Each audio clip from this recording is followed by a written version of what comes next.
67 years old, fired, sued for everything he owned, and he walked into that courtroom alone. No lawyer, no papers, nothing. Just his hands flat on the table. The other side had money, doctored footage, 30 million views of a lie. A legal team that had buried careers before breakfast. They had everything, he had nothing. Except one frame of video the world hadn't seen yet. 3 seconds of footage that made a judge go silent, that made a lawyer fold in 4 minutes, that made a son stand up in open court, drop the evidence his father paid for, and say, "I was wrong, Reigns. He saved me. The man I tried to destroy saved me." 7 years old, sued for $800,000. And he hadn't brought a single piece of paper. The courtroom was the kind of quiet that happens when a room full of people decide all at once to hold their breath. Not peaceful, not calm, the waiting kind. The kind that sits in the back of the throat. Elijah Cross sat at the defendant's table alone, dark suit pressed so carefully you could see crease lines from across the room. Hands flat on the table, open, still, like a man waiting for something he'd expected for a long time.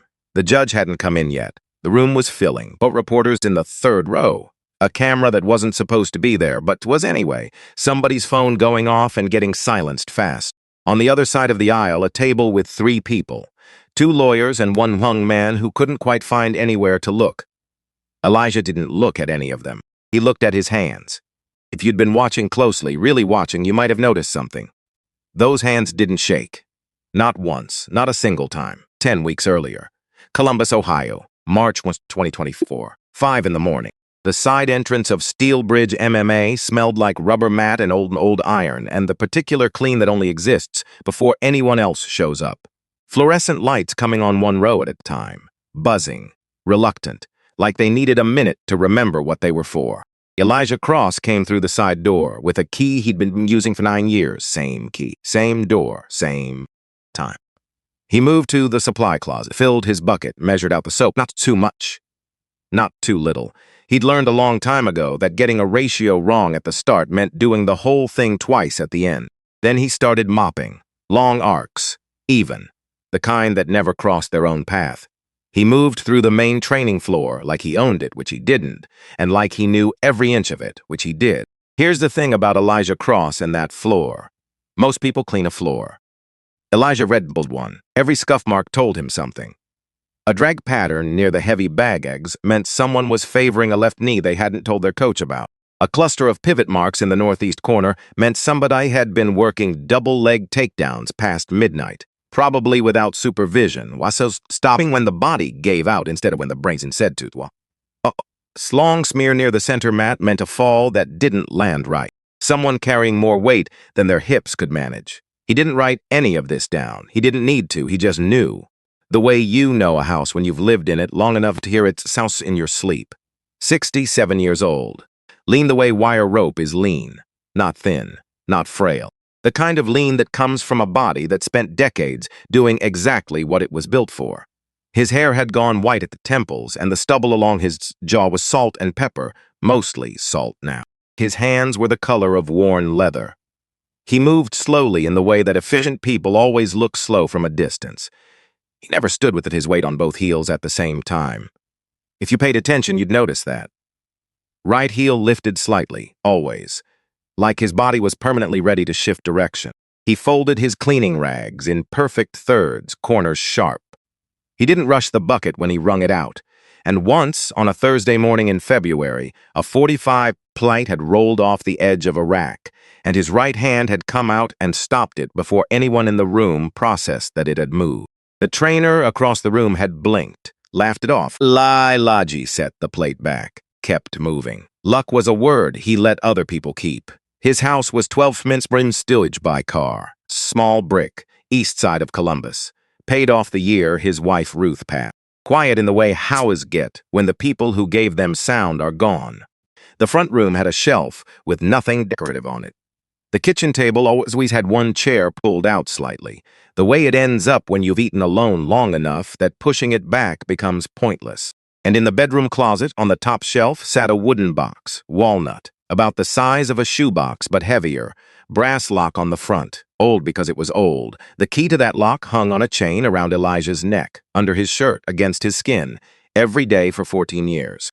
Some nights he'd take the box down and sit on the edge of the bed with it on his knees, not opening it, just holding it. Like the weight of it was the point.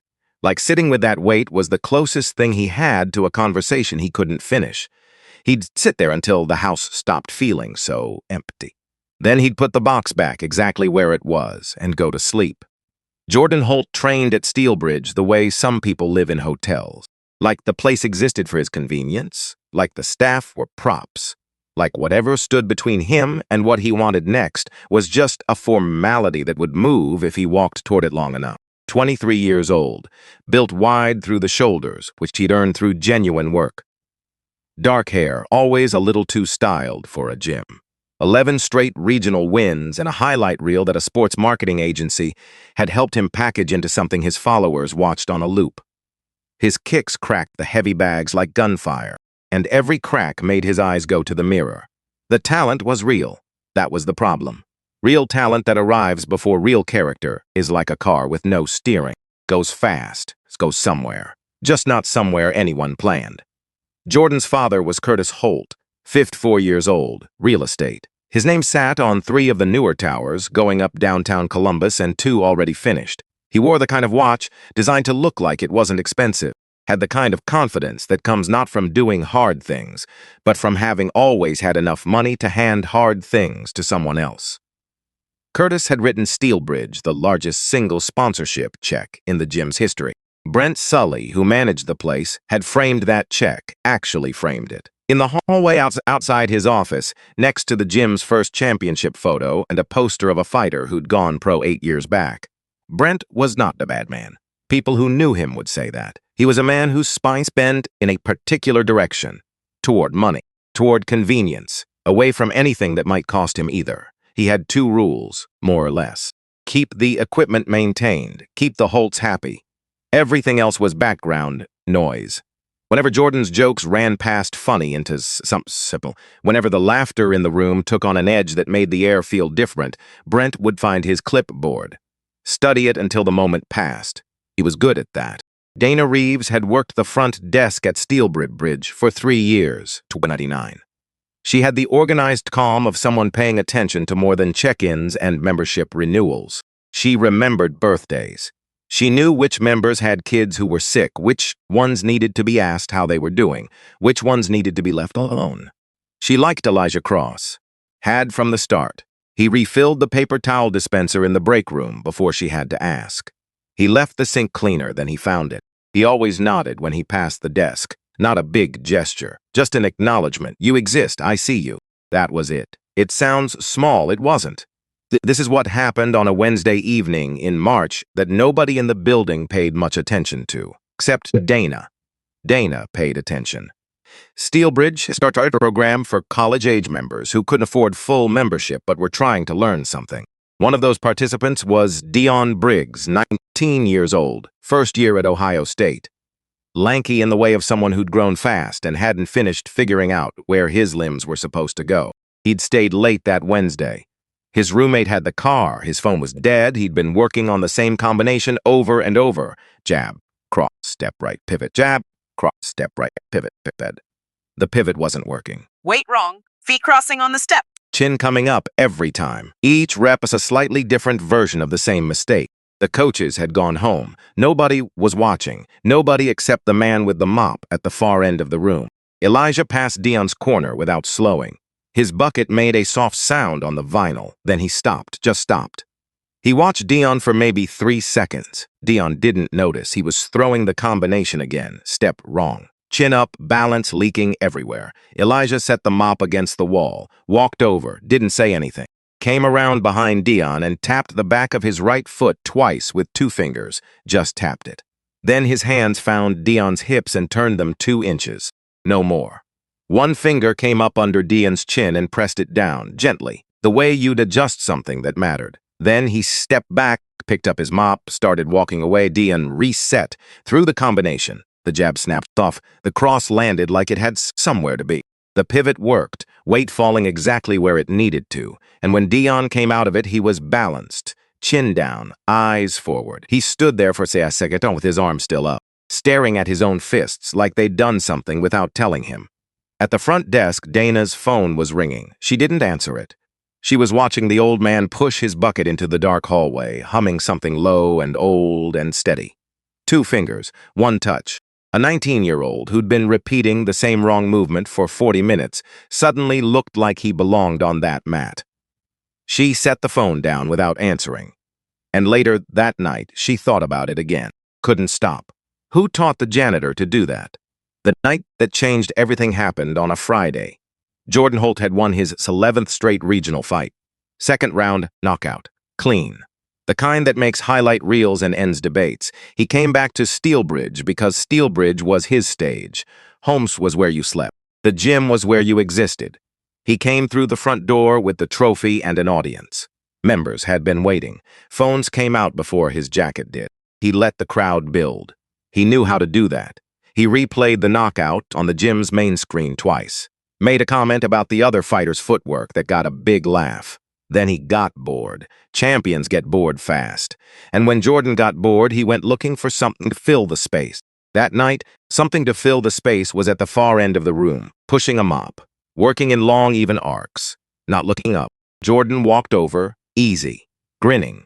The way people grin when they know the room is watching. He came up behind Elijah and put both hands on the man's shoulders and shoved, not a tap, a shove with weight behind it. Elijah went down hard. The bucket went with him. Water, gray and cold, spread across the section of floor he'd just finished. Soaked his shirt, his pants, the side of his face. The gym erupted. 40 people, and 40 phones, and 40 different angles on the same moment. Jordan was already talking to the camera before Elijah hit the ground. Oops, just push you, Gramps, real and loud. Elijah lay in the spreading puddle, one breath, long and slow and internal, like something being measured. Then he rose, not fast, not dramatic, just rose, joint by joint. The way men rise when pride is the heaviest thing they're lifting. He didn't look at Jordan, didn't look at the cameras. He picked up the bucket, set out the wet floor sign, and started mopping the same section again. Same arcs. His wet back, all anyone could see, and 40 phones filmed it. Jordan did a small boo for the audience, got the laugh back. From across the room, Brent Sully had looked up from his clipboard, looked at the scene, looked back at his clipboard, and Dana at the front desk was very still. Her security camera had been recording the whole time. Wide angle. The kind of shot that caught both men, the whole room, the whole moment. She watched the live view on her monitor. Watched Elijah mopping again in those long, careful arcs, while wet fabric clung to his back, and she watched his right hand as he'd gone down. She almost missed it, but she saw it, the way his right palm had shot out at exactly the right angle to take the impact. Not fumbling, not scrambling, precise contact of someone whose body had been trained for exactly this kind of fall and hadn't gotten the message it was supposed to look helpless. She didn't say anything. She reached under the desk, pulled out the small external hard drive she kept there, copied the footage. She didn't know exactly why. She just knew somebody listened. The clip was everywhere by midnight. Jordan had posted it before he left the building. 42 seconds. The shove, the fall, the water, the old man, rising and mopping the same spot, captioned. Mop man down. Can't make this up. 200,000 views before 1 a.m. Strangers stitched it, put it in compilation videos, slowed down the fall, and added sound effects. Wrote joke dumps it about the wet floor sign, about the expression on Elijah's face when he got up, which from the angle of Jordan's phone was hard to read. Some people thought he looked scared. Some thought he looked tired. Some thought he looked like he was trying not to cry. None of them were right. In the comments, exactly 4 people asked if he was okay. 4 out of hundreds of thousands. Across town, Elijah sat on the edge of his bed. His wet uniform hung over the tub in the bathroom. The house was quiet. The shelf in the front room held nothing decorative. The kitchen chair was pulled out slightly, the way it always was. He sat there for a while in the quiet. Then he reached under the bed and pulled out the wooden box, set it on his knees. His thumb found the brass lock, traced it, once, twice. The chain around his neck was warm from his skin, the key at the end of it pressed against his chest the way it always had. For a long moment he just sat there. Then slowly he reached up and pulled the chain over his head. He looked at the key in his palm, turned it in the light. And for the first time in 14 years, Elijah Cross turned key in the lock and opened the box. 3 things inside. The first, a black belt, worn soft at the edges from 10,000 classes. You could see where the surf had faded, where the color had rubbed off at both ends. Not from age, from use. From being tied and untied by the same hands through the same ritual until the fabric remembered the shape of the knot before the hands began.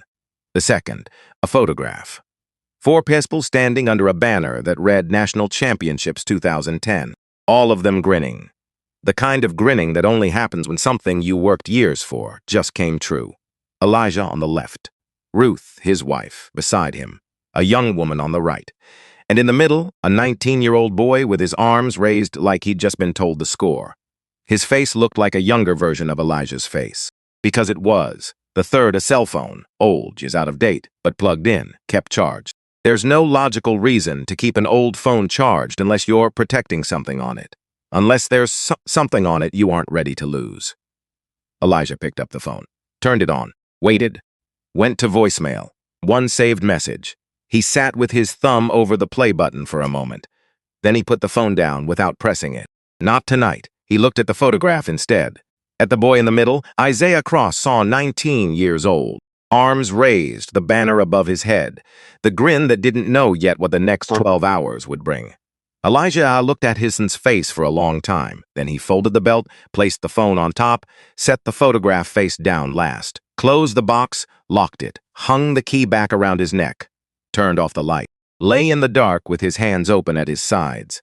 Outside, Columbus was quiet in the way cities get in small hours. A car somewhere, a dog, and in a brick house on the east side, a man who had spent 4 days carrying something heavy lay still and waited for morning. The way you wait when you've already survived the worst thing. 1 day at a time. 1 floor at a time. The next 3 weeks move the way slow weather moves. You don't notice it building. Then you look up and something has changed and you realize it was changing the whole time. Jordan kept training, kept winning inside the gym, kept filling. The clip of Elijah had given him something.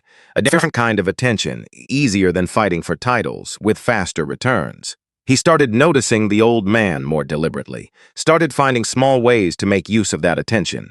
It started subtle, the kind of thing you could explain away. Jordan's water bottle ending up near Elijah's cart. Getting knocked over, getting in the way. Jordan walking through a section Elijah had just finished, leaving a trail of shoe prints, a little shrug when it happened. "What do you want me to do?" His training partners thought it was funny. They were 22, 23 years old, and had the specific cruelty that doesn't know it's cruelty yet. The kind that gets called joking because everyone laughs, and nobody loses anything they can see. Nobody except the person the joke is about. Brent watched his office doorway, studied his clipboard, moved on. Dana watched from the desk. Dana always watched. One afternoon, she saw Jordan standing in the hallway with 2 training partners, the 3 of them spread across the full width of it, shoulder to shoulder. The way you stand when taking up space is the point. Elijah's cart was at one end of the hallway. He needed to get through. He said, "Excuse me," politely. The way Elijah did everything. Jordan didn't move. None of them did. They stood there until Elijah turned his cart around and took the long way. Dana watched until they were gone. Then she reached under the desk and put her hand of Janitor drive sitting there. Just rested her hand on it. She didn't know yet exactly what she was going to do. She just knew she was going to do something. On a Tuesday morning in early April, something happened that she would think about for months. She'd come in early, coffee from the break room. At her desk before the building properly woke up. Elijah was finishing the main floor, had been there since 5, light still going on by rows. A 45-pound plate slipped off the edge of a rack. These things happen in gyms. The physics of improperly loaded weights isn't a precise science. The plate rolled toward the floor. Elijah's right hand came out, not as a lunge, not as a dive. It was more like his hand had already been there. Like his body had decided where the plate was going before his eyes finished tracking it and simply arranged itself accordingly. The plate stopped. He set it back on the rack, kept moppam. Sat at the front desk with her coffee cup halfway to her mouth. She'd worked his gym 3 years. She'd seen real athletes. People with credentials, rankings, coaches who spoke about them in reverent tones. She knew what fast reflexes looked like. That wasn't what she'd just seen. What she'd just seen sat in a different category. The kind of physical awareness that doesn't come from training a skill. It comes from training so long and so deep that the skill becomes the body itself. The skill stops being something you do and starts being something you are. She said, She thought about 2 fingers adjusting Dion Briggs's hips. A chin lowered by 1 fingertip. A young man throwing a combination that suddenly snapped clean as a whip. She thought about the way Elijah walked. Always the weight shifting, never both heels at the same time. She opened her laptop and started searching. She didn't find much. No social media, no gym profile, no competition record under his name anywhere she could access, which, she'd later think, should have told her something by itself. Because people who truly know what they're doing, the ones who've been at it long enough that it's not a hobby or a career but a whole way of being in the world, those people don't always show up where you look. Sometimes they're at a gym at 5 in the morning, mopping floor, reading scuff marks, carrying something heavy that the room doesn't know about. The clip crossed 1 million views by the second week. Jordan didn't post anything new about Elijah after that first one. The first one was doing the work. New followers, a supplement brand reaching out, a sports blog calling him a rising contender in the Midwest regional circuit. But numbers have a metabolism. They go up, then they need feeding. Jordan could feel it the way you feel a temperature drop before the season changes. The engagement wasn't where it had been. Comments running slower, shares tapering off. He needed something. On a Friday evening toward the end of April, he found Elijah cleaning the lobby near the entrance. He walked past him twice. The third time he stopped. "Hey, mop man." Elijah kept working. "I'm talking to you. I heard you, son. Jordan looked over his shoulder at the 2 training partners behind him, shared the word with them like it was a gift, then turned back. "You should be nicer to me. I'm the reason this gym gets any attention." Elijah wrung out the mop, slow, even. "Floors due attention tonight," he said. "You know what I mean. I do. Then act like it." Elijah looked at him, full on, just for a second. Long enough to be a look and short enough that Jordan almost wasn't sure it happened. "I'm working," Elijah said, and went back to work. Jordan stood there for a moment with something on his face that wasn't quite anger and wasn't quite confusion. Something between, something he didn't have a name for and didn't like having. He walked away. But he was thinking. Curtis Holt came to the gym twice a month. Never to train, to be seen. He'd walk the floor, nod at Brent, look at his son on the mat with the expression of a man surveying property he'd acquired. Not pride exactly, assessment. Checking that the investment was performing. He barely noticed Elijah. Nobody with Curtis's kind of money noticed the man with the mop.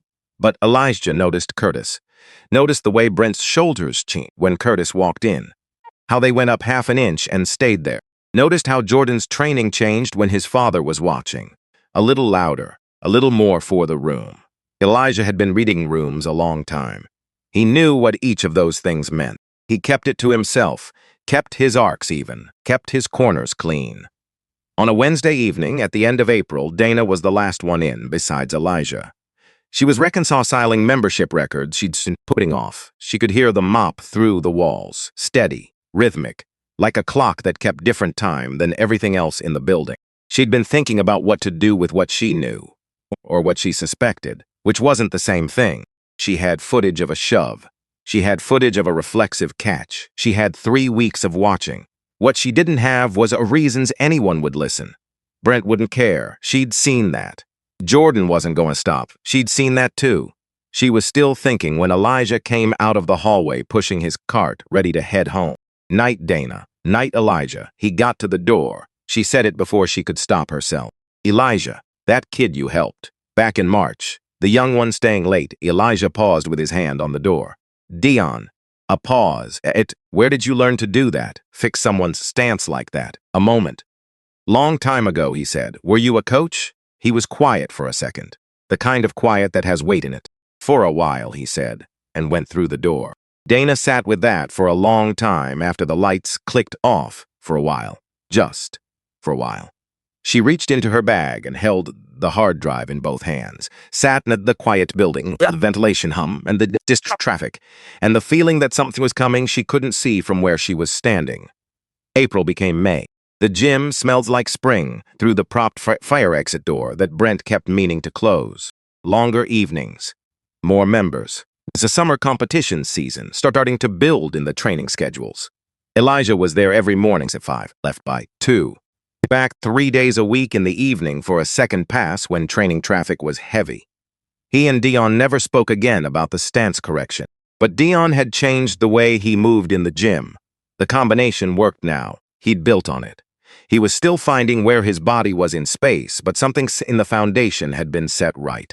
He noticed Elijah when Elijah was in the room. Didn't say anything, just noticed. Jordan won his 12th straight fight on a Saturday in late May. Regional.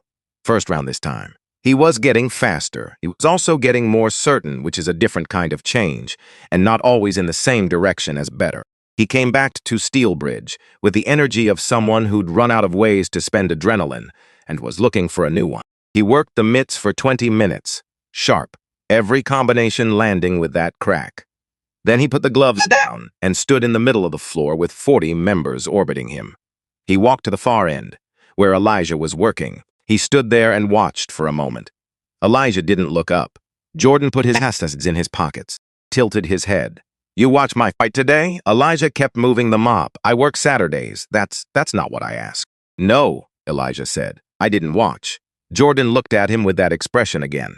"The one with that name." "You should," he said. "You might learn something." Elijah wrung the mop out over the bucket. "Might," he said.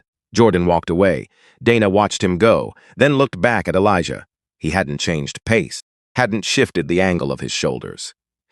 The conversation had moved through him, like weather moves through a room when you open a window and close it again, present for a moment, then gone. She thought about that on her drive home, about what it takes to be that still when someone is working to make you react, about what a person has to have lived through to arrive at that kind of stillness. There's a particular cruelty to being underestimated, not the simple kind where someone doesn't expect you to know the answer. The other kind. The kind where the person doing the underestimating isn't even thinking about you enough to consider what they might not know. For 9 years, Elijah Cross had moved through Steelbridge MMA like furniture.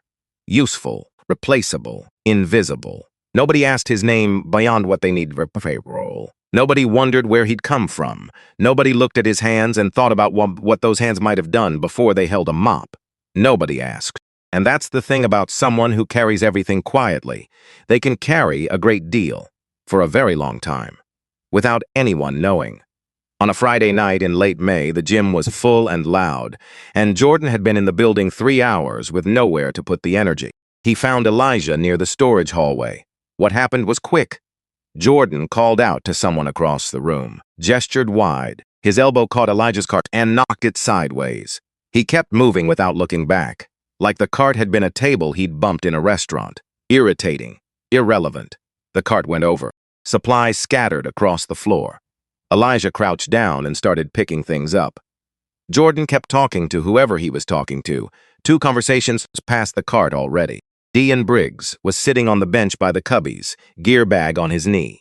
He looked at Elijah on the floor, then at Jordan, who had moved on to a new laugh without looking back once. Dean set his bag down, crossed the room, crouched next to Elijah, and started picking up supplies without asking if it was okay. They worked in silence. Efficient. "You don't have to do that," Elijah said. "I know," Dion said. They finished together. Elijah stood, reset the cart, looked at Dion for a moment. Something across the old man's face that moved through and settled before you could catch it. "Thank you," Elijah said. Yes, sir," Dion said. Picked up his bag, walked out. Elijah watched him go, then turned back to his cart, made sure the bucket was stable, set everything back in order, and started moving again. The morning of June 13th, 5 in the morning, Steelbridge MMA. Elijah came through the side door with his key, filled the bucket, measured the soap, started on the main floor. The lights came on 1 row at a time. He worked the north end first. South hall. The gym breathed around him, empty and waiting for the day. He got to the center of the main training floor and stopped. Just stood there, his hand on the mop handle, right heel lifted slightly the way it always was. The building quiet in every direction. He stood there long enough that if someone had come in, they might have thought something was wrong. Nothing was wrong. He was just thinking. Tomorrow was June 14th. He always knew when it was coming. You don't forget a date like that. It doesn't arrive by surprise. It comes towards you from a long way off, and you see it, and you live your life anyway, and it comes. June 14th, 2010. He thought about the highway outside Dayton, about the silver Honda his son had saved 2 summers to buy, about the state troopers who'd come to the door with their hats in their hands, and as always is said, that careful Quifford Sasterid forget. Once you've heard it. He thought about the boy in the photograph, arms raised, or grinning and the banner above his head. He thought about the key on the chain against his chest. He thought about the voicemail he hadn't pressed play on. Not yet. He wasn't ready yet for that. He started mopping again. Same pace, same arcs, working the floor the way he'd worked it for 9 years, reading what it told him, leaving it clean for the people who would use it in a few hours without thinking once about who had been here first. Tomorrow was coming. Something else was coming too, something that had been building in this building for 9 years, one mopped floor at a time. He could feel it the way you feel weather before a tie arrives, in the joints, in the space between breaths. The floor didn't know what day it was, but the floor knew what had been on it, always had. Saturday came in loud. The way Saturdays do when someone with a following decides the gym is a stage and everyone else is the audience whether they agreed to it or not. Jordan Holt had won his 12th straight the night before. First round knockout. Clean and brutal in the way that ends careers and starts legends, the kind of finish that's get lowered down and replayed until the moment becomes more real in the replay than it was in the room. He'd gone home, slept 4 hours, and come back to Steelbridge by noon because the apartment was quiet, and Jordan Holt didn't do well with quiet. He brought the energy with him. That specific current that made people stand up straighter and laugh a little faster and reach for their phones before they knew why. By 1 in the afternoon, the main floor had 40 people on it who hadn't planned to be there on a Saturday. Jordan worked the mitts for 20 minutes, fast, sharp, every combination, landing with that crack that turned heads across the room. His trade partner, Garrett, kept calling combos and grinning every time they connected, the specific grin of someone who understood that his job was to make the other person look good and was fine with that arrangement. Jordan knew how rooms worked. He'd been reading them since high school. He knew when he had one, and he knew exactly how to keep it. He had this one completely. Phones out. 40 people watching a 23-year-old who was very good at a thing and knew it. Nothing wrong with any single piece of it. It was the accumulation that was the problem. Around 2 in the afternoon, Jordan killed the music from the Bluetooth speaker near the heavy bags. The room went quiet, not the 5 a.m. quiet, the waiting kind, the kind that settles in the back of the throat. Jordan dragged a chair to the center of the mat and climbed onto it, not dramatic about it, just enough elevation to be above the crowd, which was really the whole point. "Listen up," he said. He spread his arms. "Special event today. I want to introduce you all to the real star of my page." He pointed to the far end of the room where Elijah was working the east wall. Long arcs, even, not looking up. 40 phones swung in one direction. Jordan hopped off the chair and crossed the floor with the casual certainty of someone who had never once considered that a room might not want him in it. He stopped 2 feet from Elijah's cart. Elijah kept mopping. "Hey, Gramps!" The mop kept moving. "I'm doing a thing. You're part of it." So Elijah looked up. Not a long look, just enough. "I have work to finish," he said. "This is more important, not to the floor." Jordan laughed, turned to the room, shared the laugh, got it back amplified, bigger than what he'd put out. He turned back to Elijah. Something had shifted in his face. Not mean exactly, certain. The certainty of someone who had never been told no by a room and didn't fully believe the word applied to him personally. "I'm giving you an opportunity," Jordan said. "Be smart about it." Elijah went back to mopping. Jordan watched him for a second. Then he said it loud enough for the whole room to catch it. 60 seconds. Right now, on the mat. "You touch me, there's $500 in it for you." He reached into his jacket, pulled out a money clip, peeled off 5 bills and slapped them on the edge of the ring apron the way someone leaves a tip they want to be seen leaving. "I'll close my eyes, if you want." Laughter, genuine and loud. 40 people who thought this was exactly what their Saturday was for. Elijah had stopped mopping. He stood with both hands looking at the money apron, looking at Jordan, taking the full measure of what was in front of him. "I don't fight," he said. "Of course not." Jordan turned to the room. did a small shrug for the cameras. Mops don't fight back. More laughter. Louder this time. Please, Elijah said. Let me finish my work. Get on the mat. Jordan's voice had a different edge now. Not angry. Just done with the preamble. Done waiting for the scene to go the way he'd written it in his head. 60 seconds with me, or you kneel down right here and shine my belt. Those are the options.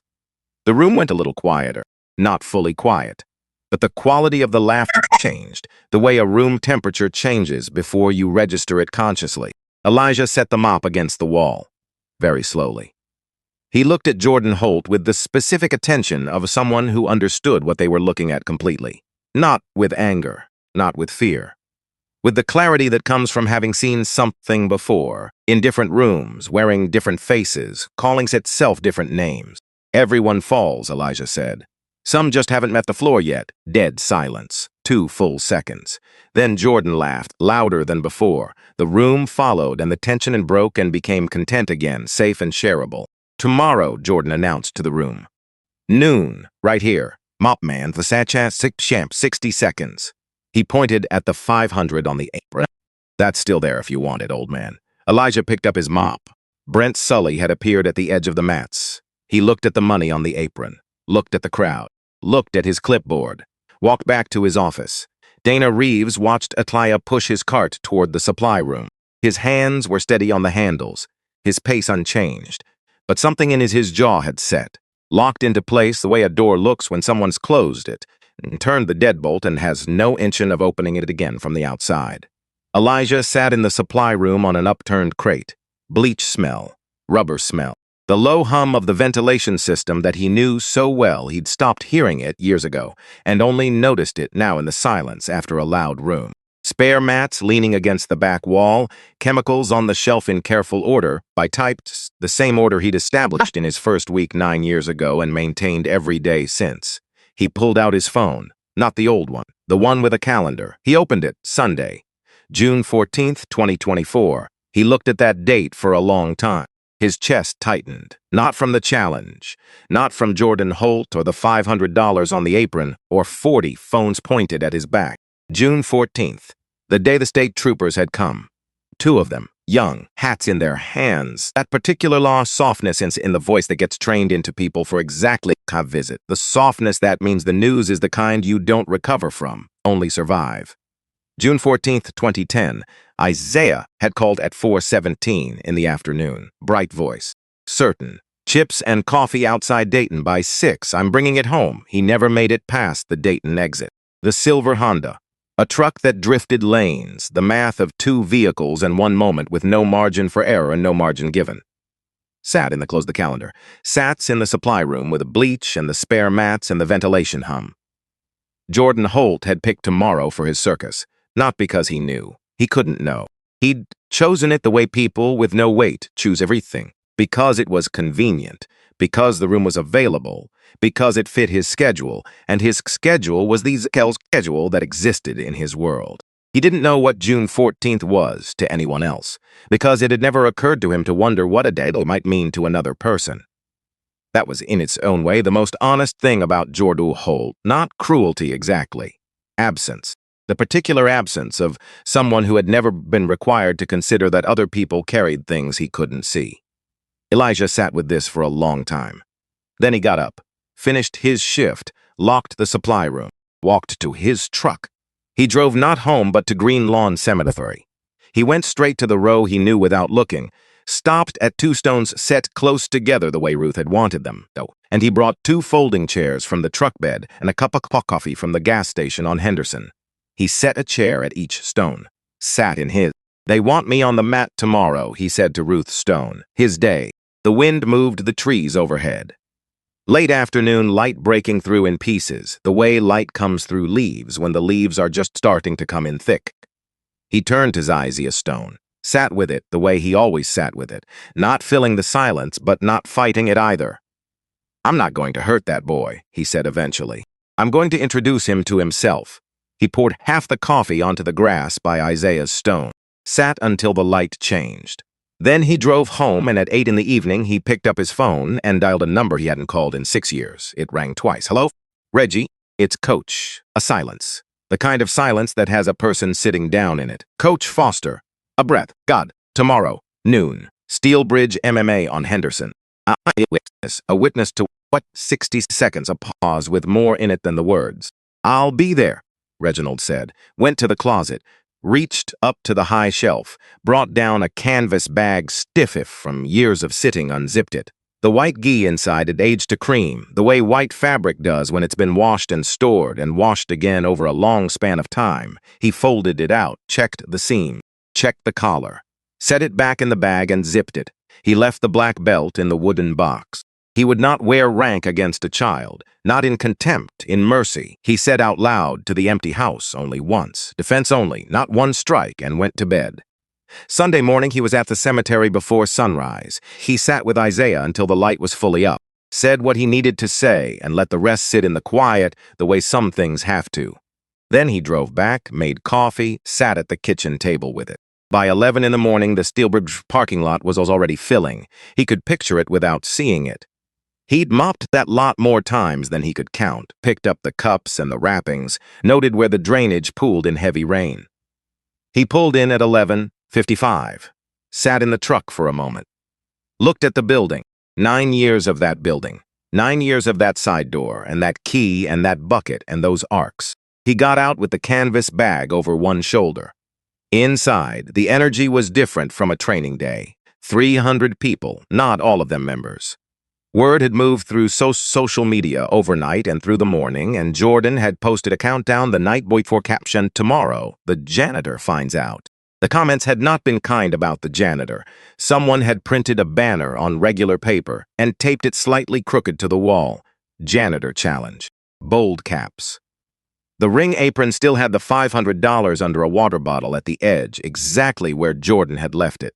Jordan was in his corner in a fresh team jacket, Oaks rolling his neck, talking to Garrett, working the room from a distance the way he'd learned to. Brent Sully stood at the edge of the mat in the place managers stand when they want to be present without being responsible for anything that happens. Dana was at the front desk. She hadn't been asked to work Sunday. She'd come in anyway, and nobody had said anything about it. Her laptop was open to a blank document she hadn't typed a word in. Hers on a desk on the hard drive. At 12:01, the crowd shifted, not because anyone's unorganized it. It just happened. The way a room makes way for something it doesn't fully have language for yet. Elijah Cross walked through the gap in the cream-colored ghee. No belt at the waist, feet bare. He carried nothing. The laughter that started when he appeared stuttered and didn't quite catch. Something about the way he moved, that was all. Nobody could have named it right then, but the room felt it. The specific shift that happens when a script stops being followed and something real walks into the space where performance used to be. Each step landed quiet and exact, weight moving foot to foot the way water finds level, without waste, without ceremony. In the back of the room, a broad man in a gray hoodie who had been drinking coffee near the wall lowered the cup, went very still. "Nice pajamas, Gramps." Jordan's voice carried the full length of the room. "Those from the Lost and Found? They were a gift," Elijah said. He stepped onto the mat barefoot, on vinyl. 60 seconds, Jordan said. "Try to survive. 60 seconds, Elijah said. Try to listen." Jordan blinked. The room waited with him. "Listen to what?" "Your own breathing," Elijah said. "It's about to get loud." Brent raised an awkward hand. "Dropped it, somebody to phone timer." 60 seconds began. Jordan came out fast. That was his way, his true way. The one that had ended 11 men before this one. Pressure from the first second. Make the other person react before they think. Set the pace before the other person knows there's a race. He feinted the jab and threw the right cross. The right cross that had folded every one of those 11. Hard, precisely placed. Landing exactly where Elijah's head had been, except his size head wasn't there. It had moved 4 inches off the line. No more, no less. Like it had been there, and then made a quiet prior arrangement to be somewhere else by the time the fist arrived. The fist went past. The room heard it before they understood it. The sound of a sleeve cutting empty air. The whisper of bare feet on vinyl. Jordan reset. Threw a low hook, the kind designed to catch a retreating opponent on the hip. The hook found nothing.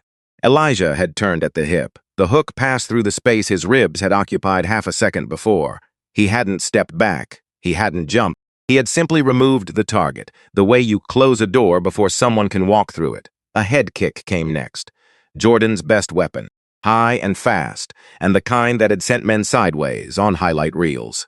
Elijah edged out at the waist, politely, like he was acknowledging something. The kick swept over the back of his head with room to spare. He came back up, didn't blink. 20 seconds in, and nobody in the building was laughing. The live stream chat was changing in real time.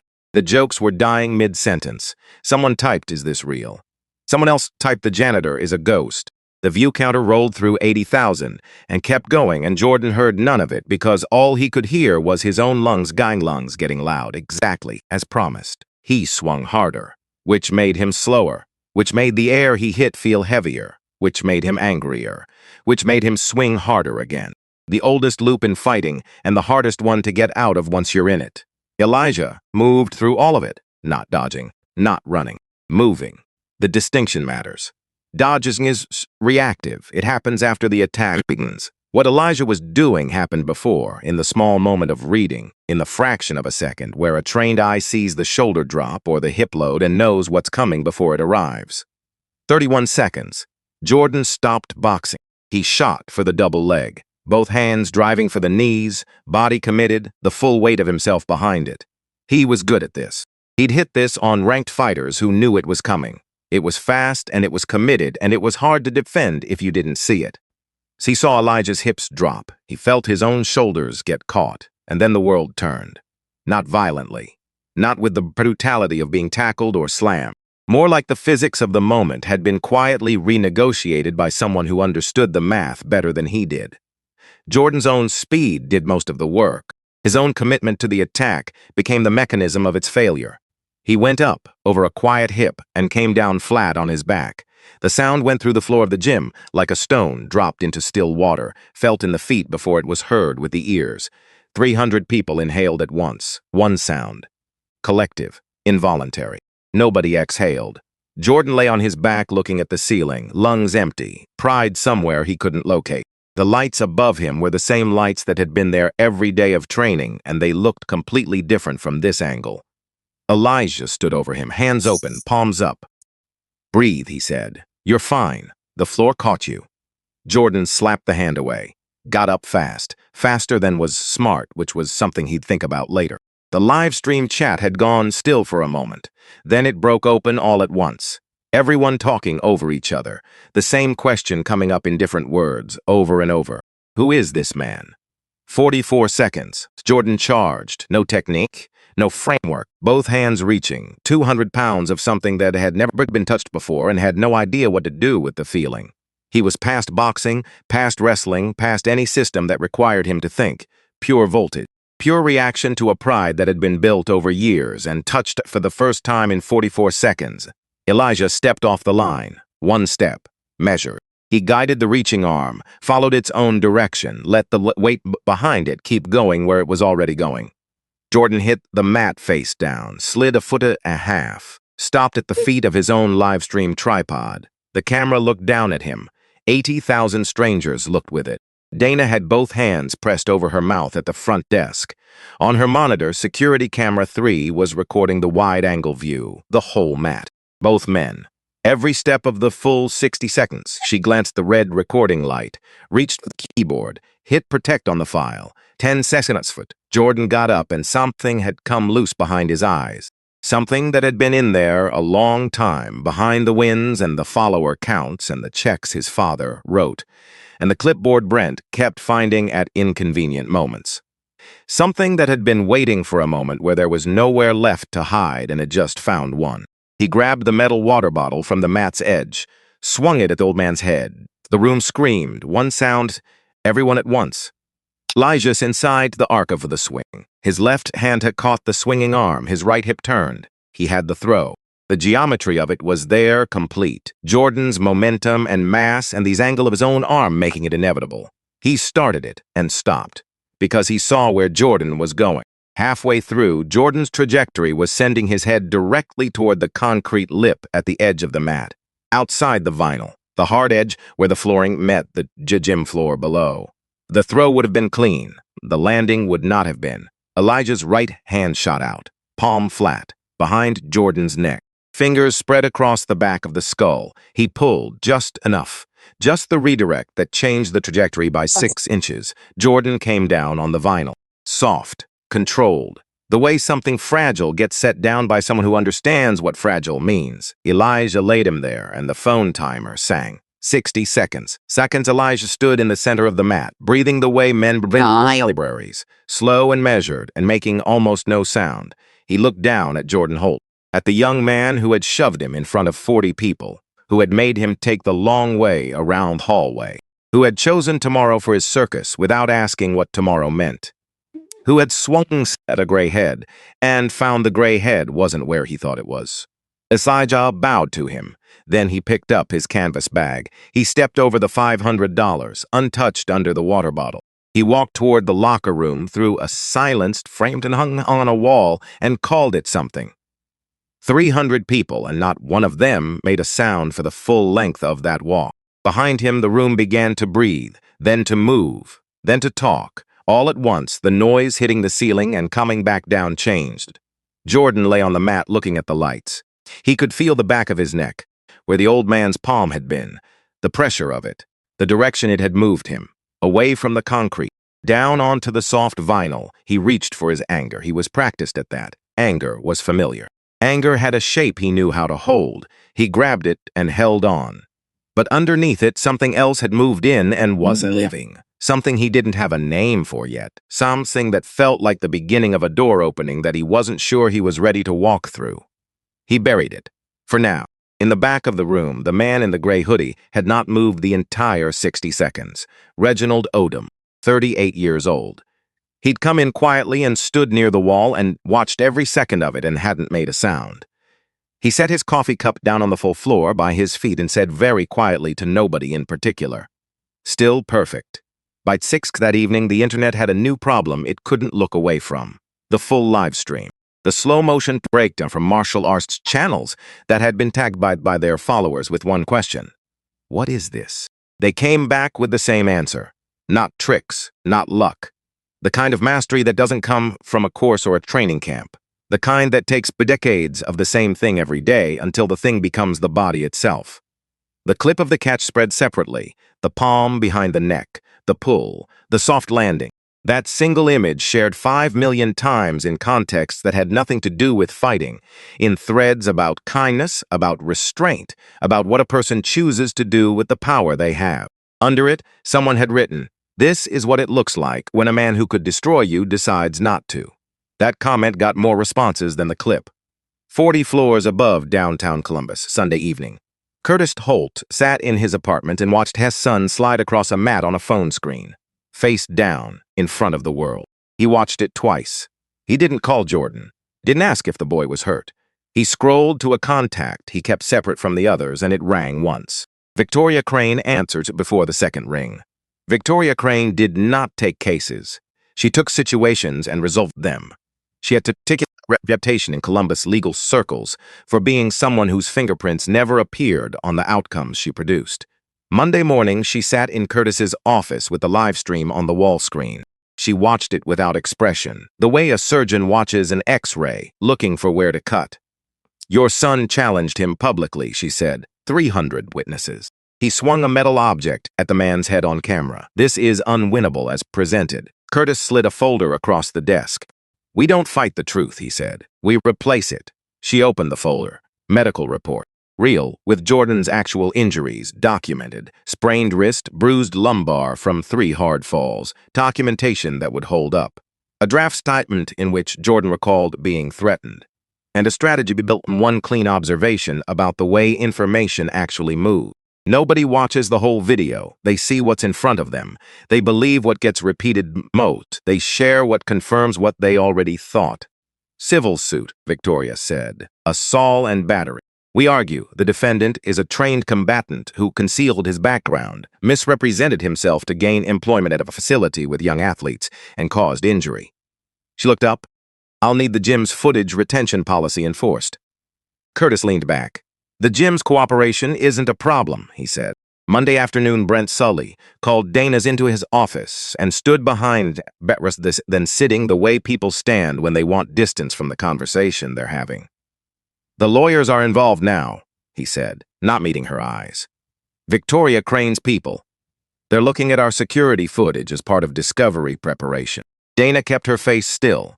The retention policy is 30 days, he said. Automatic deletion. Standard.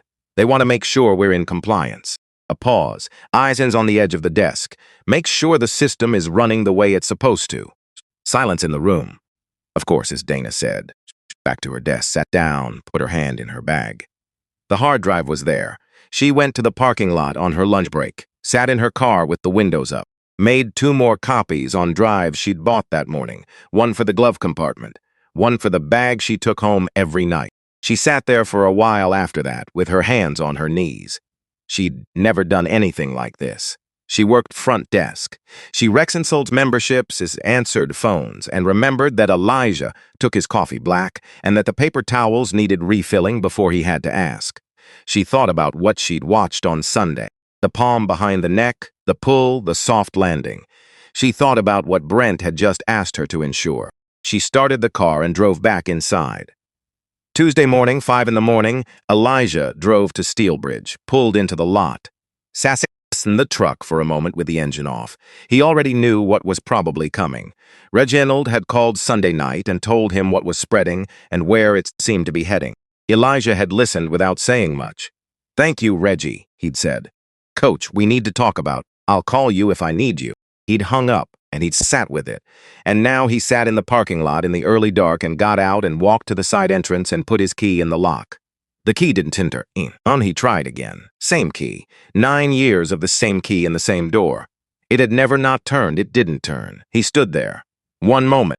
Then Brent Sully's car came slowly into the lot, the way a car moves when it's been idling around the corner waiting for exactly this.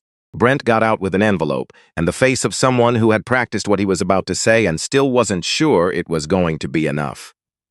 "Elijah, I'm sorry about this, really. You know how these things go. Liability issue. The board got involved, the insurance people. It's not personal." Elijah looked at the envelope. 9 years folded into 2 weeks of severance. "Your pension eligibility," Brent said, quieter now. Their lawyers found some documentation questions. It could all resolve pretty easily. He paused. "They want an apology. On camera, you say you provoked those situations. Say your lawsuits goes away, your retirement stays intact. Zot!" The parking lot held the silence for a moment. A flag rope was tapping its pole. Elijah looked at the envelope in Brent's hand, at the building behind Brent, at the side door that his key no longer opened. "I'm up that floor 9 years," he said. "Never missed a corner." Brent said nothing. "You tell Mr. Holt that my knees don't bend that direction." He turned, walked back to his truck, got in. In the rearview mirror, Brent stood caught in the parking lot, holding 2 weeks of money, like a man who had just realized he was holding his own resignation letter, but didn't know what to do with it. Elijah started the truck and drove home. The edited video dropped Wednesday afternoon, 90 seconds, built by someone who understood not just footage, but the psychology of how people form certainty from what they're shown, what to include, what to remove, how to sequence images so the conclusion arrives before the brain has time to form a question. Gone the shove from behind after the 12th win. Gone the money slapped on the apron. Gone the week of locked carts and blocked hallways, and a man being made to take the long way around. Gone the metal water bottle swung at a gray head. What remained?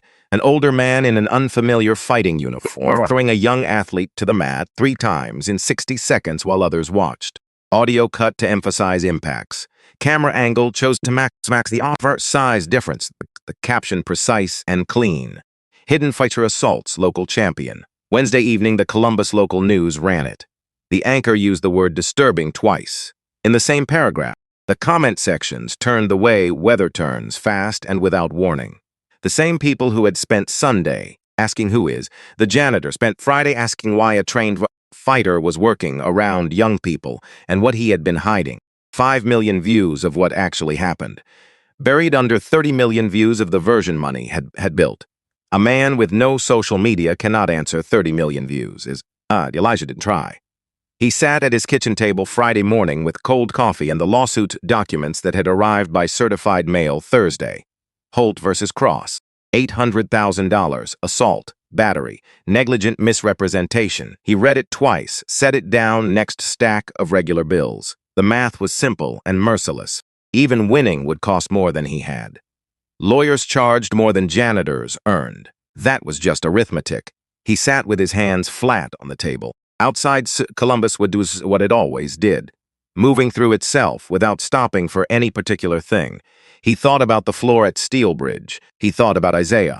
He thought about how he'd walked away from everything after 2010 because the mat had taken its son and he hadn't known what else it might take if he stayed close to it.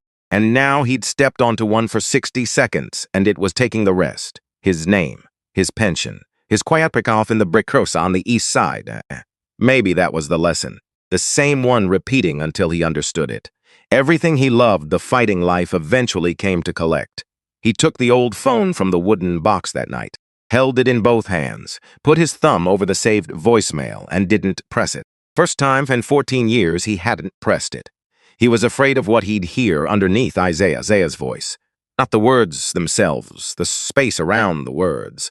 The gap where a father should have been somehow, in some way he'd never been able to name and never stopped believing he should have found. He set the phone face down on the nightstand, turned off the light, lay in the dark, with his eyes open. The ceiling was the same ceiling it had always been.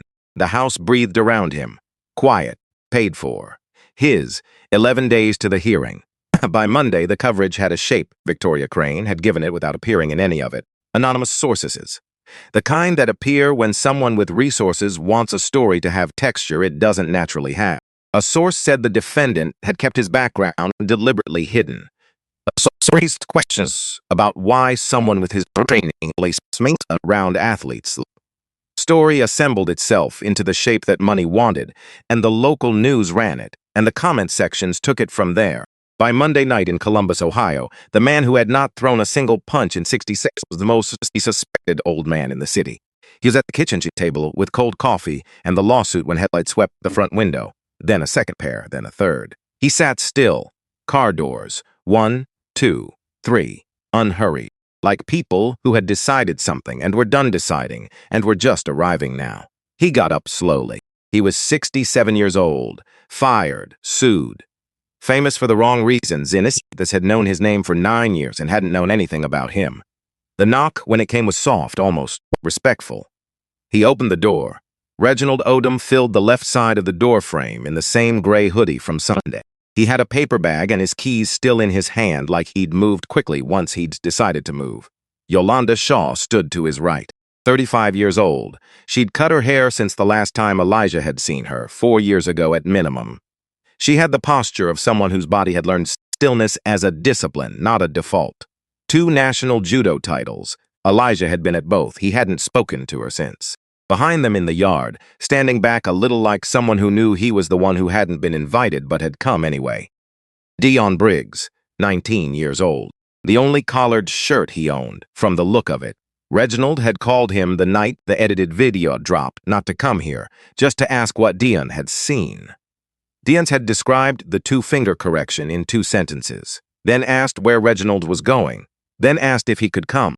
Reginald had said yes because it felt right, and he didn't argue with things that felt right. Nobody spoke for a moment. Then Yolanda stepped forward and put her arms around Elijah's neck and held on. The porch lights swung slightly. "You stopped answering letters, Coach," she said into his shoulder. She didn't let go. "So we stopped writing," she said. "We came instead." They sat in his couch until 2 in the morning. Reginald had brought food. Nobody had asked him to. He'd just known. Elijah tried to send them home twice. "This is my situation," he said the first time. "You don't need to be in it." Reginald set down his coffee. "Coach, you taught us the first rule of the corner." Elijah was quiet. "Nobody fights alone," Reginald said. The second time Elijah tried, Yolanda looked at him until he stopped talking. Dion sat at the edge of things, mostly listening, asking a careful question now and then. He was the youngest in the room by 16 years, and he knew it. But he stayed, because the old man had fixed his stance with 2 fingers and said nothing about it. And that had meant more than Dion had known how to say at the time, and still meant more than he had words for now. They talked through what has existed, the footage, what data had done before the retention policy was enforced. What Reginald knew about the legal side from contacts at Ohio State, what was real and what had been built on top of what was real. They didn't make decisions that night. They just mapped what was true. And somewhere around midnight, with cold coffee and the remains of the food Reginald had brought, Elijah Nalsey looked at the three faces across his kitchen table.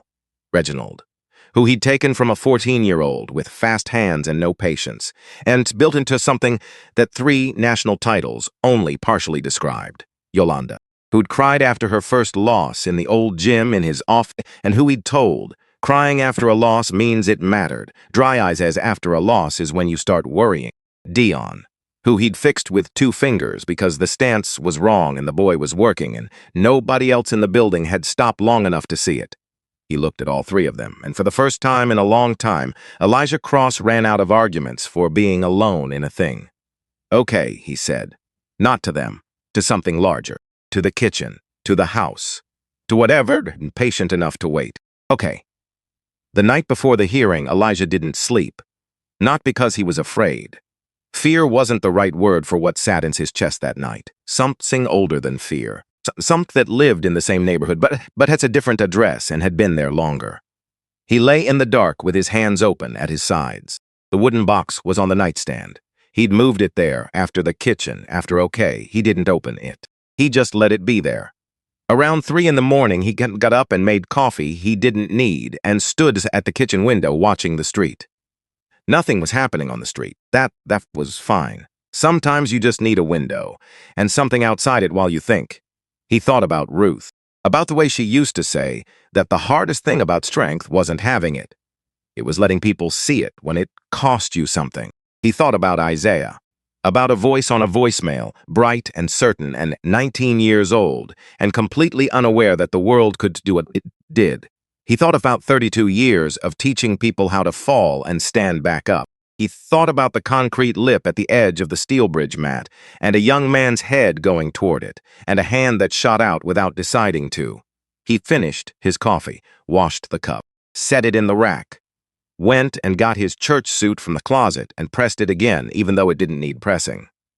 Some things you do, because doing them is the point. He was ready by 4 in the morning. He sat in the living room until it was time.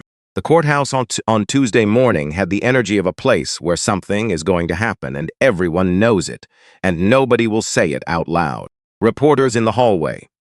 2 cameras on tripods that were technically not supposed to be there, but were there anyway. People with no direct stake in the case standing around with the focused stillness of people who'd come to watch something they couldn't name in advance.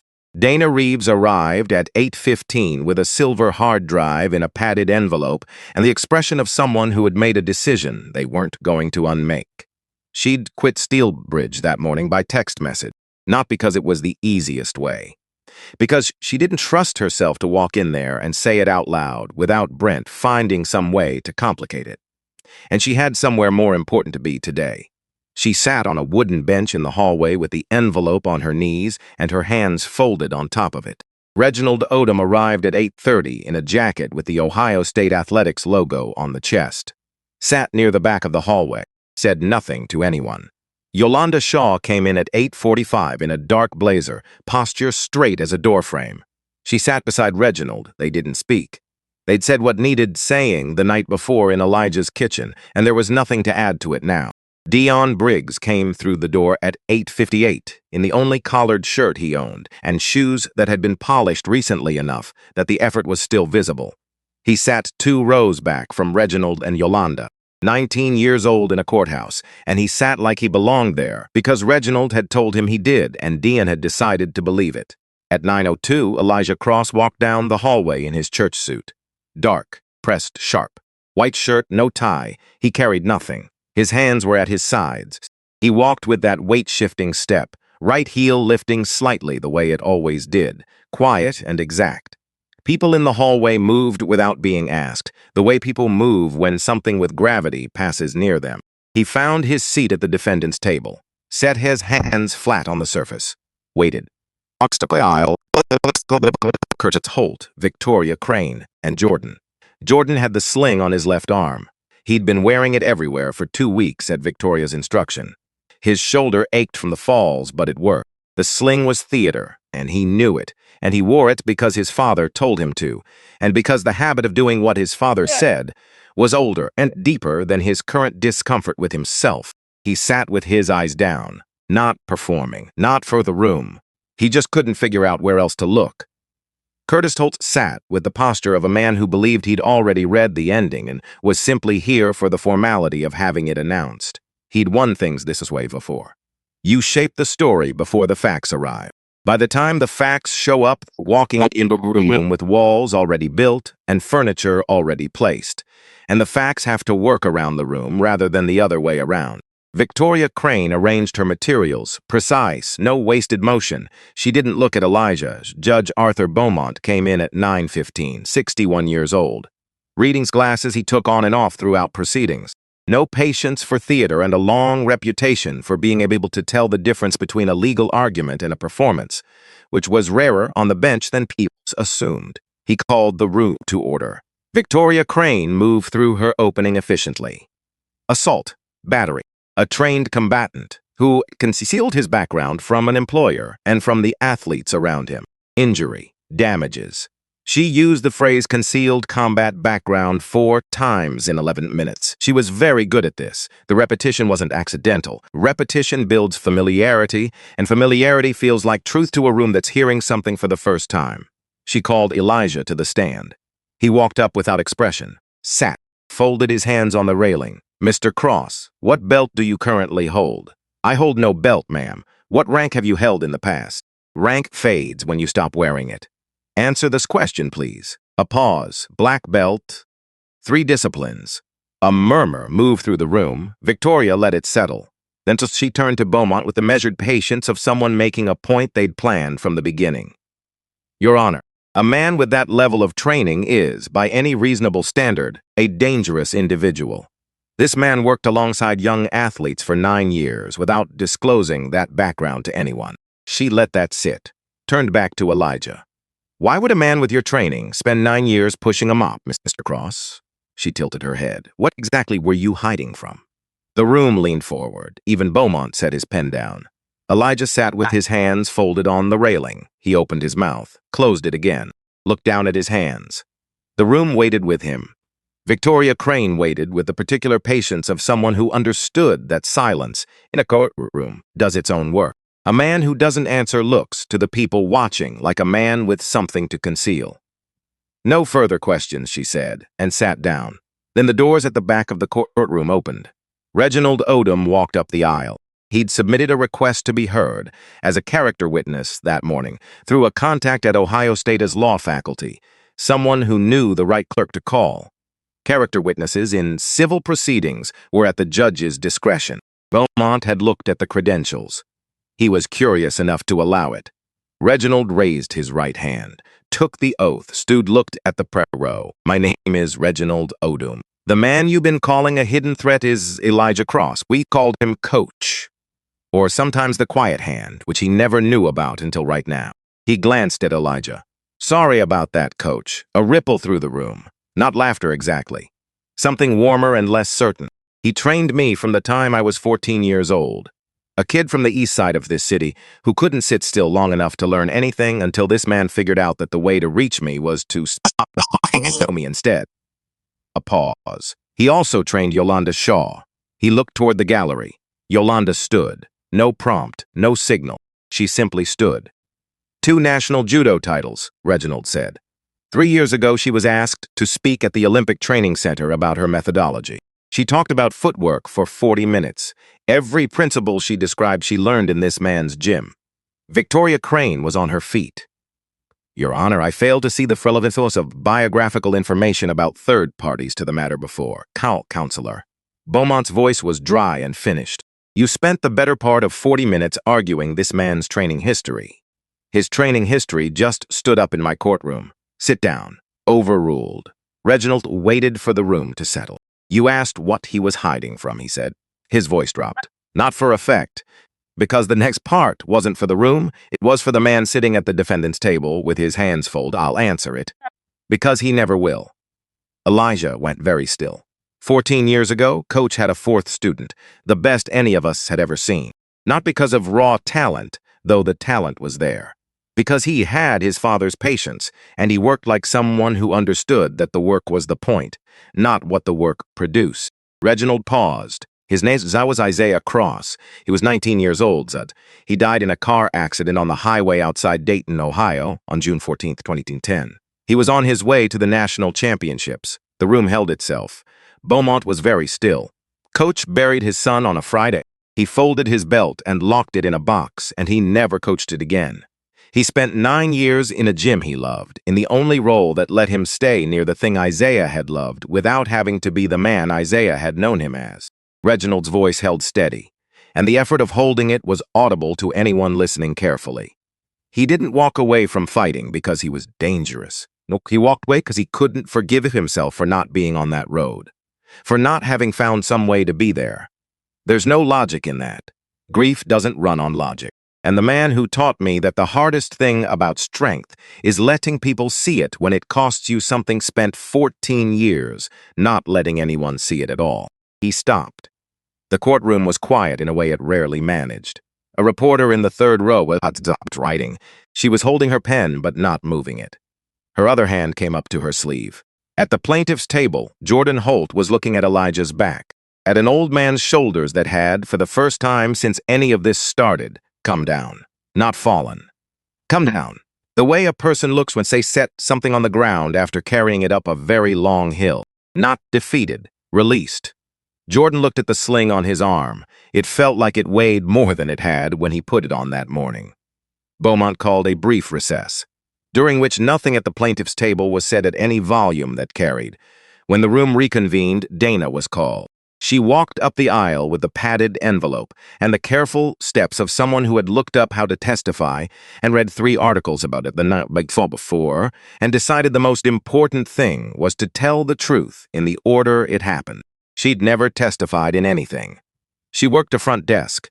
She remembered birthdays and refilled into paper towels and had spent 3 years was watching a gym the way someone watches places they understand better than the people who own it. Under oath, she described the footage retention policy at Steelbridge, the conversation with Brent Sully, what she had been asked to ensure. The copies she had made before anything was insured. She sits the hard drive on the edge of the witness stand. Beaumont ordered the footage played. The room watched the wide-angle recording from security camera 3 on the main screen. The full Sunday, uncut. From the moment George walked toward the far end of the room to the moment Elijah walked away from the center of the mat, the shove from behind after the 12th win. Elijah going down into the water. The long breath, the risings, joint by joint, the wet back and the mop and the arcs, the crowd building. The challenge, the 500 hubbers on the apron, the 60 seconds in their entirety, the throws, the charges, the swing of the metal water bottle at a gray head and then... Stop, Beaumont said. The footage stopped. He looked at the frame on the screen. Elijah's right hand behind Jordan Holt's neck, palm flat, fingers spread.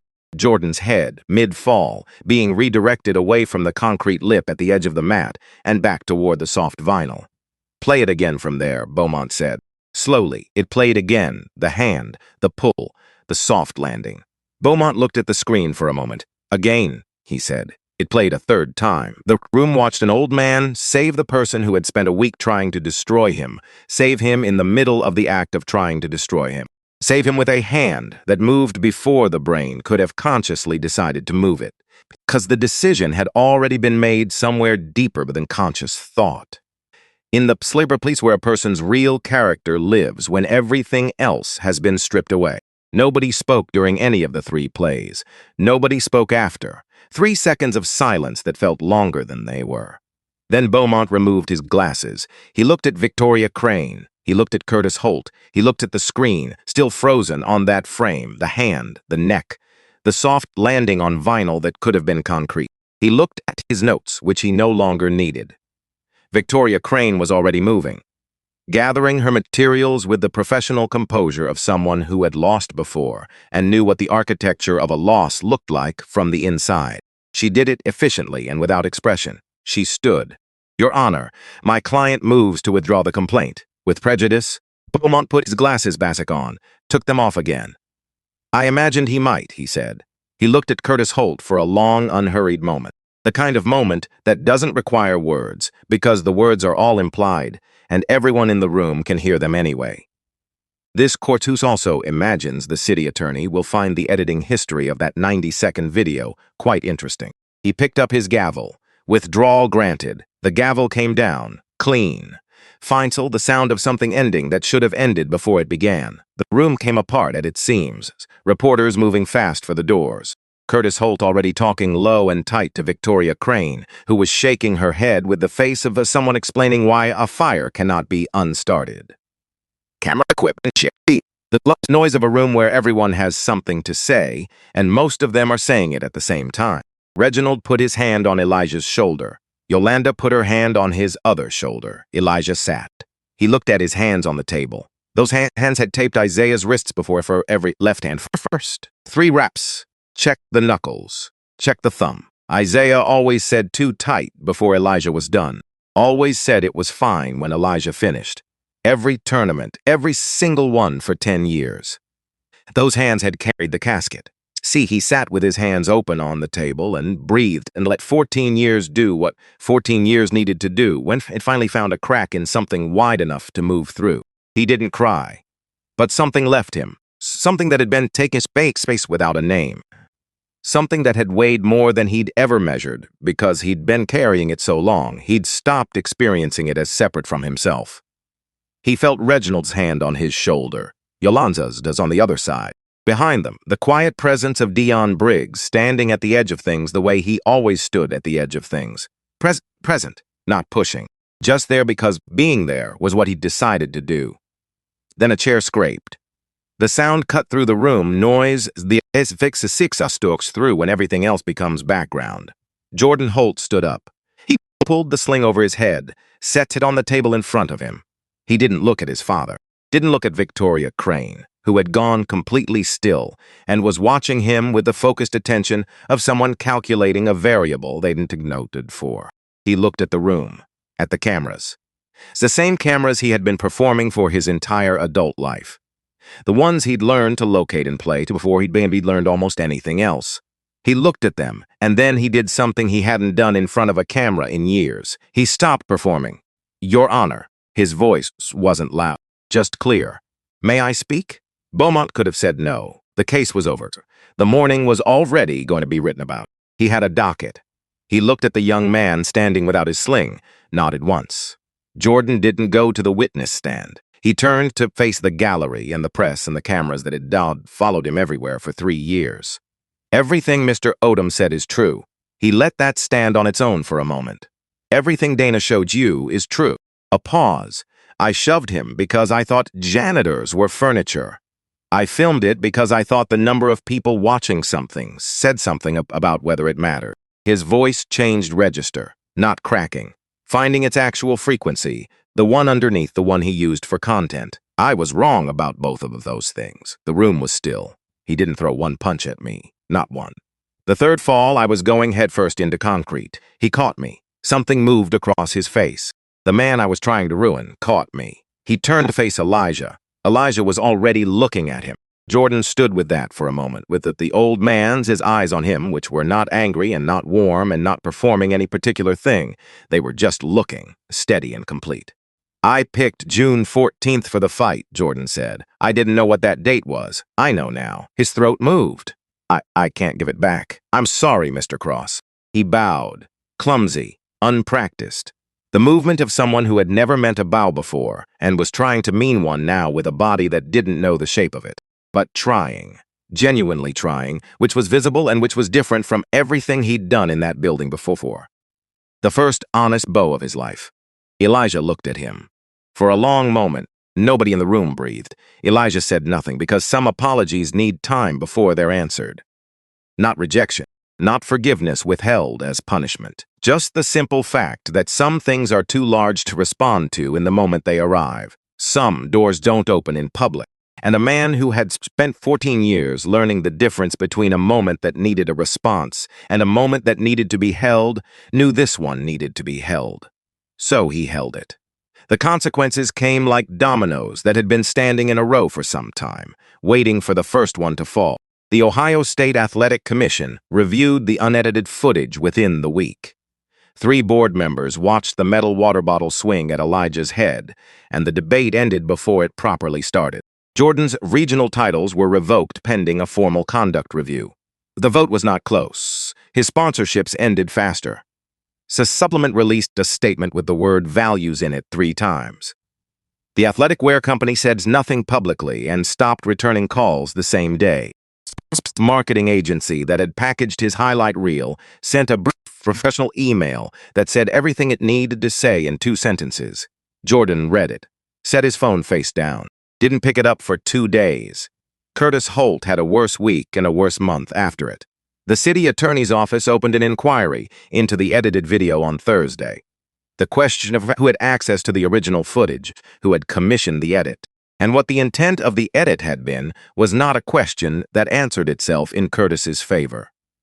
2 development partners made calls on Friday that started professionally and ended with commitments being walked back without explanation.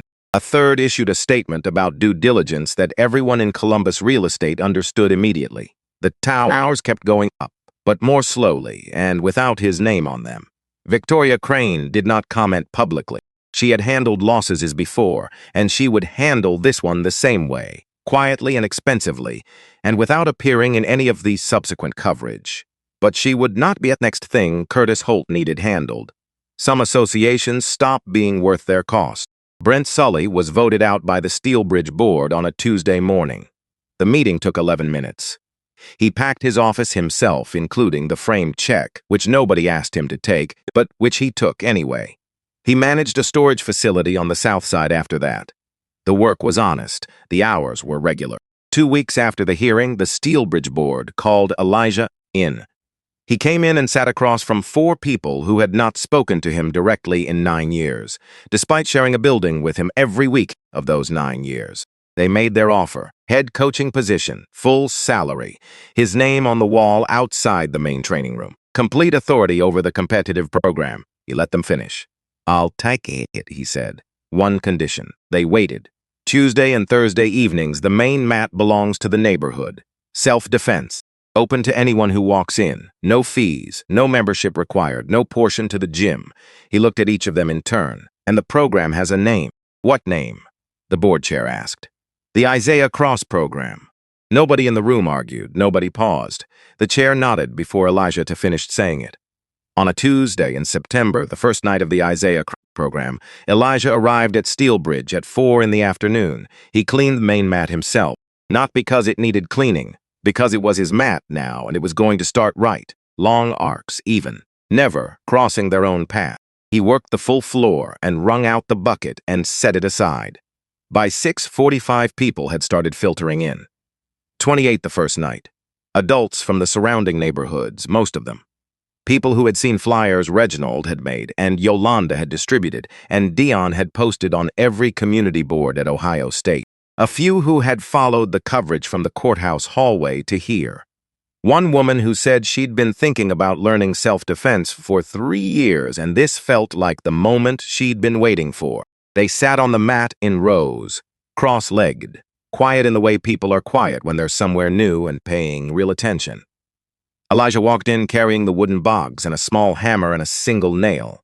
He crossed to the wall beside the door.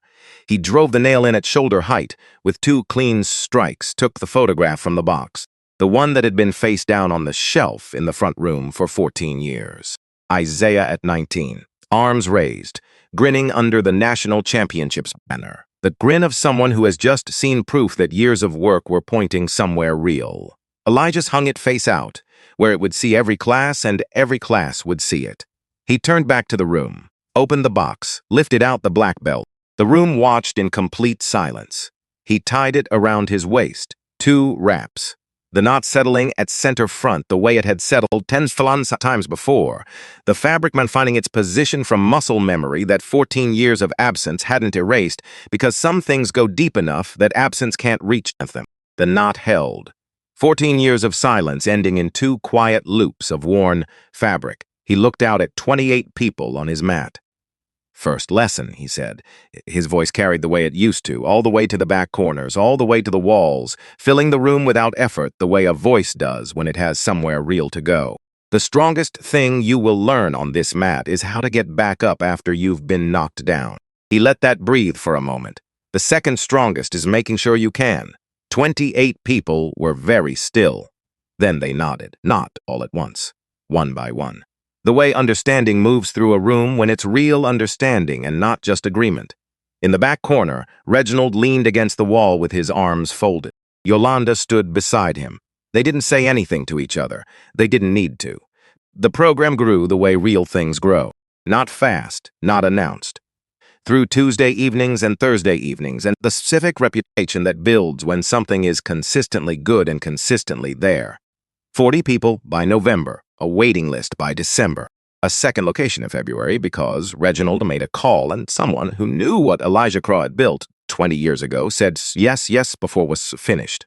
Reginald taught Tuesday evenings in Columbus. Yolanda flew in once a month and ran a session she called Falling, which she described to every new group the same way. The most honest skill on earth, she said, because everyone hits the ground eventually. The only question is whether you land on your terms or the grounds. The classes filled every time, and the photograph by the door watched all of it. A 19-year-old boy forever caught in the moment just before everything. Arms raised, grinning, becoming in the image what he had been on his way to becoming in life. On June 14th, the program held no classes. The mat stayed empty. The lights stayed on. No one scheduled it this way. No announcement was made. It simply understood, the way certain things become understood in a community built on something real. Gym was quiet on June 14th, and it wasn't a sad quiet. It was the kind you make space for on purpose. The kind that honors something by leaving room for it. Jordan Holt showed up on a Thursday in October. He didn't post about it. He drove himself. Parked in the lot and sat in his car for a while before he got out. He wore plain gray sweats, no logo, nothing that could be read as anything other than a person who'd come to a place. His hair wasn't styled. He'd driven without music. He came through the front entrance at 6:58. The room went still in the specific way rooms go still when someone recognizable walks into a space where they aren't expected. Jordan walked through the stillness without meeting eyes. He crossed to the edge of the mat and stopped at the tape line. The same lines he'd stood on the other side of 3 months ago, with 40 cameras pointed at him. He stood there now like it was a border he needed permission to cross. He bowed, not clumsy this time. He'd been practicing, you could tell. Mr. Cross. Elijah was at the front of the room. He turned. Jordan looked at him for a moment with something in his face that wasn't performance and wasn't strategy. "Teach me the right way," he said. "I'll start from nothing." Elijah looked at him, steady. The same look he had given him in the courtroom when the apology arrived and the moment it needed to be held before it could be answered. He held this one the same way. Then he pointed to the supply closet. "Grab a mop first," he said.